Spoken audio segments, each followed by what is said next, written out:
America అధ్యక్షుడు Donald Trump ముఖ్య సలహాదారుడు Peter నవోరా భారత్పై మరోసారి విషం కక్కారు.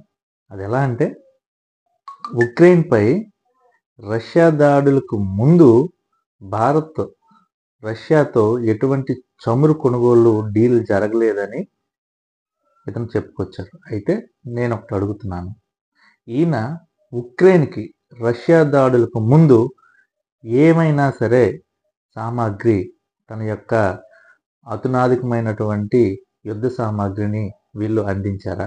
లేదు కదా. అంటే మీరు డబ్బుందని అహంకారంతో ఏదైనా చెయ్యొచ్చు, అంతేనా? రష్యాతో సంబంధం అనేది ఈ రోజు నుంచి కాదు ఇండియాకి. మీకు తెలుసు, మీరు ఒకనొక టైంలో మాతో రివర్స్ అయ్యేటప్పుడు మాకు రష్యా పెద్దన్న ఉండబట్టి మీరు వెనక్కి తగ్గారనే విషయం మీరు ఒకసారి గుర్తు చేసుకోవాలి.